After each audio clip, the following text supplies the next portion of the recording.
Hello and welcome to Reels on Wheels. Today, it's a solo edition.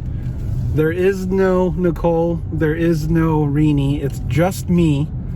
And I'm going to go see Let There Be Carnage. And that might be the reason why I'm by myself, because no one in my friend group and my wife, they don't want to see this movie, but I hella do. And at some point, Rini and I will get together and go see Shang-Chi and the Legend of the Ten Rings. But for now, I'm going to go see the other comic book movie, which actually, Shang-Chi had a direct effect on Venom, Let There Be Carnage, because the box office numbers were so strong, Sony was like, oh man, they did this much money? Let's push up the release date to October 1st. I enjoyed the first Venom. I thought it was a really good comic book movie. It was fun and silly and kind of campy in a way. And I'm not one of those people who will knock a movie down to bring it back up where, you know, it's like, oh, it's dumb, but I enjoyed it. Like, I genuinely thought Venom was awesome. Probably because Tom Hardy's performance is so kooky and kind of batshit crazy, which is a good thing for the movie. Kind of him talking to himself and having this Venom voice in his head, which he also did the voice of. I thought it was had all these different elements, so it was kind of like a Spider-Man movie, kind of a body horror type of movie.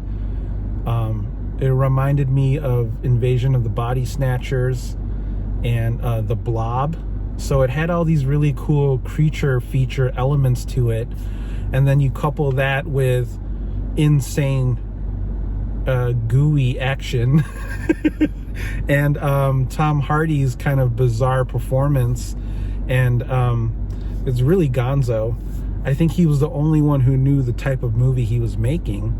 So in that sense, he shined brighter than some of the other people in the movie, like Riz Ahmed and Michelle Williams. Terrible wig, though. They brought Andy Serkis in as the director, which I thought was a very interesting choice. I feel like he could really tap in with those moments of Tom Hardy talking to himself or talking to the Venom voice, because he has a little experience in that kind of thing. Woody Harrelson as Carnage is going to be really interesting. They got rid of the weird goofy hair from the first movie, which I thought was a smart choice. So it's just me rolling solo, going to see Venom, Let There Be Carnage. And I will report back here in a minute. I'm excited. Obviously, with these big comic book movies, there is going to be a post-credit sequence. So I'm kind of hyped to see what that's going to be.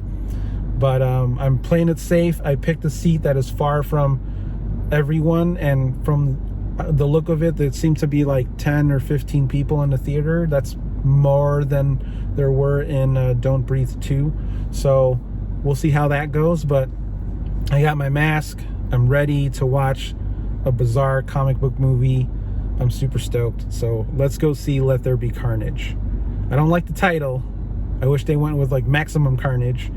Kind of tie it back to the comic book, but that's beside the point. I'm still pretty jazzed to go see it. All right. See you soon. So I'm back from seeing Let There Be Carnage. And I gotta say, if you did not like the first Venom, you're definitely gonna hate this one. I enjoyed the crap out of it. I thought it was really fun. I think the purpose of bringing Andy Serkis in to direct this is to have him really dial in and tune up the most important part of the Venom movies, plural, is the symbiotic relationship between Eddie Brock and Venom.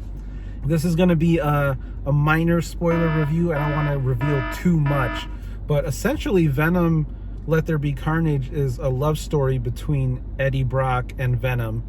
And it's like a year later after the events of the first movie, and they are now sort of this bitter married couple that are constantly fighting. While that's going on, Woody Harrelson's character and Naomi Harris's character, they play the villains Carnage and Shriek.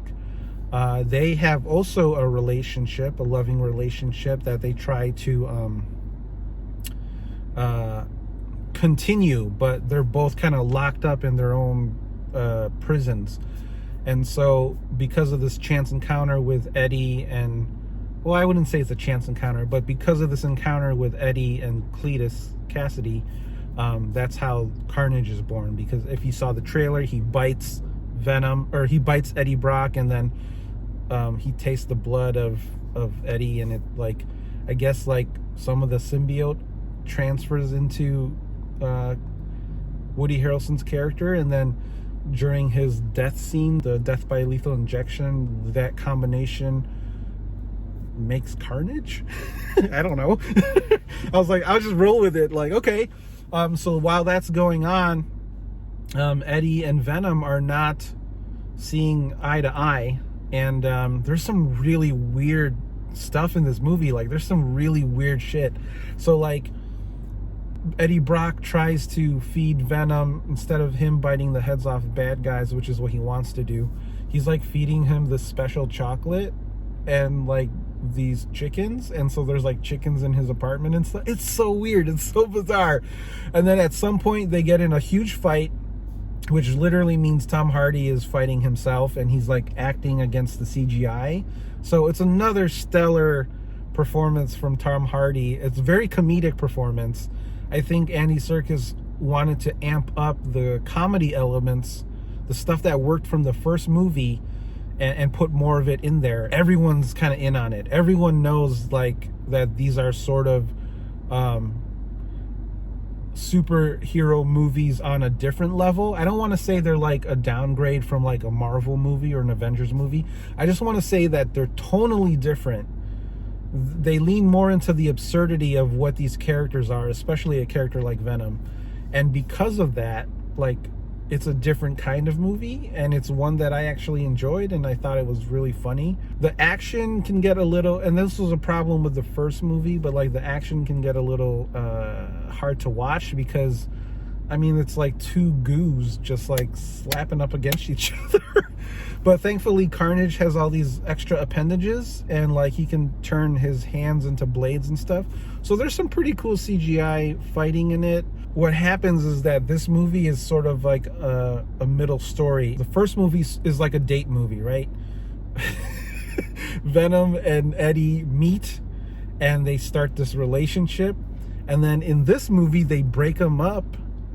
It's a you know, like I said, it's a love story, and they break them up, and then by the end they come back together so that they can be ready for the next part of their story. And what that part of the story is teased in the post-credit sequence, which I'm not going to say anything about, because it's actually really quite wonderful to watch. I think honestly, like, that was the cherry on top of the movie. It all builds up to that post-credit sequence, and like, holy cow, I don't know how they're going to pull it off, but it was cool to see. And yeah, I mean, if you know anything that's going on with these comic book movies lately, you can kind of get a hint at what I'm alluding to. So yeah, I'm gonna say Let There Be Carnage is a reels for me. Again, if you're not a fan of the first movie, you're not gonna like this one, because of the sheer fact that they dial it up, like they crank it way up. There's like more absurd like there's a scene where like Venom, I don't know if I talked about this already, but there's a scene where like Eddie and Venom break up, and like Venom is like jumping from body to body trying to find a new match, and he winds up at this rave and he's got glow sticks on him, and he like gives this speech to a crowd, and he like literally drops the mic. Like, that's in the movie. Like, what? It's so bizarre, and it's my kind of bizarre. I like movies that really go against the grain of expectations, and yeah, I'm gonna say it's a reels for Let There Be Carnage. I picked the biggest screen possible, and I sat like It's somewhere towards the back half, but it was nice and big, so it was cool to hear the Dolby Atmos sound, and it was cool to see like the nice big visuals. Like when you get into the real good close-ups of Carnage and the teeth and stuff, it's pretty awesome. That was the movie that I picked for this Reels on Wheels, and you know, it felt really cool to see a big comic book movie like this back in the theater. If you're curious, by the end of this review, I would say check it out. I would say give it a chance. It's not gonna be for everyone, but I thoroughly enjoyed it. I thought there was some really funny stuff in Venom, Let There Be Carnage. And that might be a weird thing to say, you know, given that it's like this superhero movie and a comic book movie and an anti-hero movie. Yeah, it doesn't really go that deep.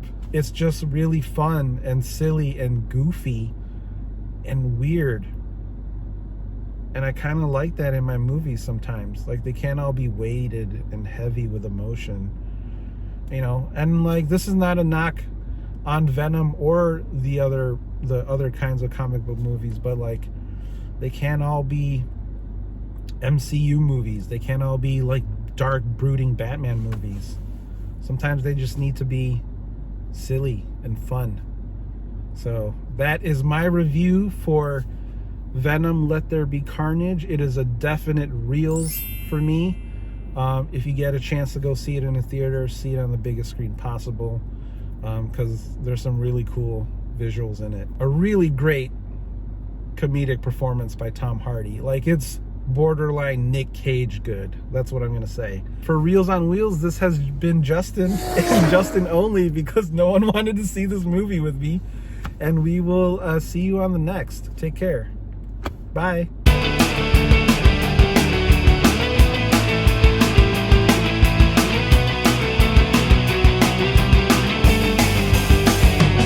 It's just me, rolling solo.